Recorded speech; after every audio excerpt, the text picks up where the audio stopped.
But right now, Don Brown is a former U.S. Navy JAG officer, and he's the author of the book Travesty of Justice. He's a columnist, and he has a piece out this morning that I saw, and I thought it would be great timing to talk to him about it. So first of all, let's welcome Mr. Brown to Live from Studio 6B. Don, how are you? Damon, doing great. Great to be with you. Big fan of the show, the network. Happy to be here tonight.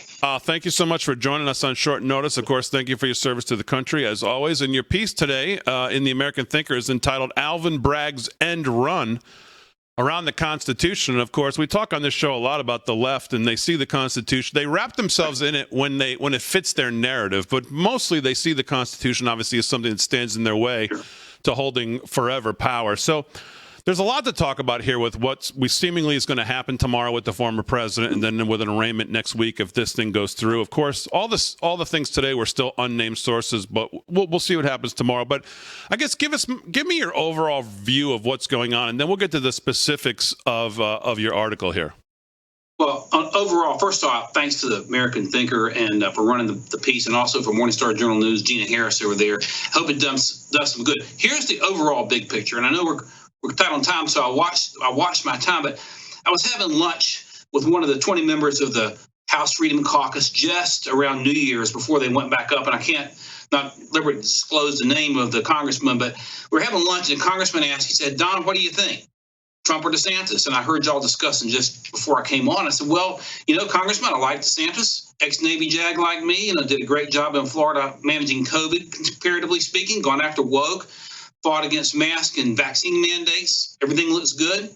But let me ask you this, Congressman. I said, given the choice between those two men, Trump and DeSantis, if elected, which of the two would absolutely cause the Democrats' minds to explode the most, if elected? Congressman looked at me and said, I see your point. And I said, and there's your answer, Congressman. It's a matter of unfinished business. There's a reason they're attacking him like they are. And so that little story that I gave you leads into the segue of why Bragg and, Fannie Willis, and Jack Smith and all these out-of-control prosecutors are doing what they do because they are scared out of their wits. They can't beat them at the polls legitimately, so they're resorting to lawfare. And so that was kind of the background of why I felt compelled to do the piece. But I was really wanted to take a look at this to try to determine what's his end game. The end game, as I point out in the article, is there are about 20 states or so around the nation, including some big red states like Texas and Florida, that have laws on the books. And I'm not going to give a state-by-state analysis, but generally speaking, if you're convicted a felon, you can't run, or there are impediments to running. And so what they want to do is, Bragg is cooking up just a ridiculous attempt to charge the president with a felony, as we know. And if he gets this felony, and he's got a jury pool in New York, he's liable to get it if he goes through here, then what the Democrats will do, this will be the next talking point, the next step they'll take. They'll go into these states, where there are laws with regard to felons running, and they'll go to the election boards, and they will seek judicial determinations that he's not capable of being on the ballot. That's where this is headed. And so I wrote the article in part to point out that would be an unconstitutional maneuver. But as you pointed out earlier, they aren't the biggest fans of the Constitution. And so they're going to go into those states if they get their felony. I suspect they might, although it's a trumped-up kangaroo court type of charge. They're going to get their felonies. They're going to go in there and try to keep them off the ballot. I don't think it's so much a matter of wanting to lock Trump up so much in the prison cell. They might like to do that as well. But I think this is a part of their corrupt chess game, where the means justifies the ends no matter what, to try to block them off the ballot. And so the thrust of the article goes there. I take a few swipes at Bragg, if you've read the article, and I think it's well-deserved. And I heard what you said about Rand Paul earlier, and we got to get to a point where we hold these prosecutors criminally accountable. I don't know exactly how to do that. We got to do that because they're attacking the First Amendment. They're attacking our election system. And never has a former president been indicted. The only vice president ever indicted was Aaron Burr way back in 1804, as I recall. But there was a real crime there when he shot and killed Alexander Hamilton. But this is just Mickey Mouse junk. So I didn't mean to preach a sermon, but you asked a question, I kind of uncorked on you there, Damon. That's a good foundation. Let me ask you a couple of things, and I think what you said is right. You have this local DA in a Democratic city, in a Democratic state, iron-fisted, one-party, top-down rule in New York. And his hope is that a judge doesn't throw it out so that he can get to some, like you said, some jury pool in New York. I don't think there's anybody here that would raise their hand if we asked them that we think President Trump can get a fair trial in New York City, even being a native New Yorker as he was and being so well known in New York and loved in New York before he got into politics. But do you believe that anything that happened on the trial court level would get overturned, though, at a higher court, even if we had to go through this kangaroo stuff? Well, I would certainly hope so. I mean, if I were representing the president, I haven't represented him, but if I were, the first thing I would do is try to knock it out on what we call probable cause, because this is a manufactured crime. I'd try to get it knocked out on probable cause before it ever got to a jury. If it gets to a jury, those commie left-wingers on that jury pool, you can forget a jury. Your peers in New York City and D.C. or, frankly, in most big blue cities these days. But I think that the best opportunity, if you can't get it knocked down on probable cause before it goes to trial, is to try to get it knocked out in the appellate process. But it's going to depend on who's sitting on those appellate panels, and there are a lot of unknowns here that we haven't crossed those bridges yet. But certainly, I think that's probably going to be the best chance to try to nip this in the bud, and probably after the conviction, unfortunately.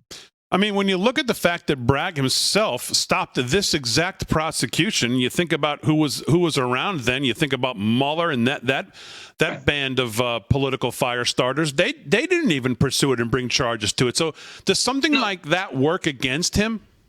Well, I think so. I mean, if you stop and think about it, Bragg's predecessor, Cy Vance Jr., who, as I point in the article, is the son of the stoic, sort of level-headed Secretary of State under Jimmy Carter, Cy Vance Sr. Cy Vance Jr. did not pursue this. The U.S. Attorney's Office did not pursue this. And frankly, federal election crime is a federal crime. If there were one, there's not one here. And as I point out in the article, listen, I've done civil litigation for 30-some years, represented Fortune 500 companies, been on both sides of these things. These non-disclosure agreements it's like rain falling out of the sky in a thunderstorm. Yeah, you see them all the time. How many have come out of Bragg's office? I'll bet plenty.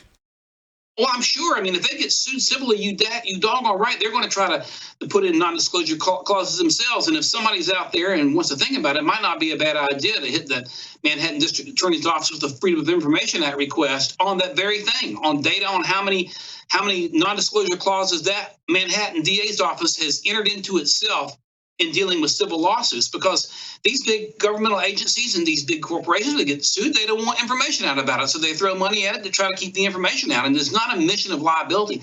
That's what this is at the end of the day. That's what Cy Vance basically recognized. And it's better if we're a Federal Election Commission issue, it's federal, not state. That's what the U.S. Attorney recognized. But he's trying to cook something up, and obviously he's going to get a lot of attention for himself. He's already getting that attention. In my article, I cited both Professor Dershowitz and also Jonathan Turley, both distinguished law professors, both Democrats, both got some common sense when it comes to constitutional analysis, though. And we've had a number of Democrat law professors basically saying this is beyond a joke. But I'm hoping that this thing gets knocked before it goes to trial, and the probable cause hearing is going to be the best opportunity. We'll see who the judge is on the bench, and a lot of it's going to determine who's on that bench, to be honest with you. Yeah. Damon. And as you say in the article, getting back to the article, you did as you referenced, you talk about the fact that getting on ballots in states Trump needs to win, like Texas, Tennessee, Florida, Mississippi, Georgia, Arkansas, Arizona, Alabama, all of which, to one degree or another, have laws prohibiting felons from seeking public office. That's the Democrat mindset.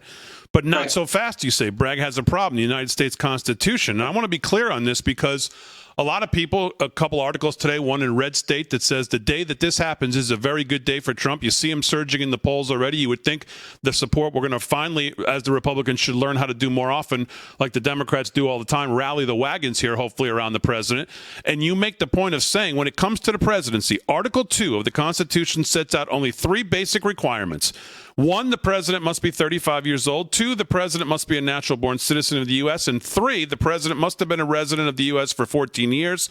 Note the absence of anything about a felony conviction anywhere in the Constitution. So constitutionally, not even a Bragg-manufactured felony conviction can stop Trump from serving.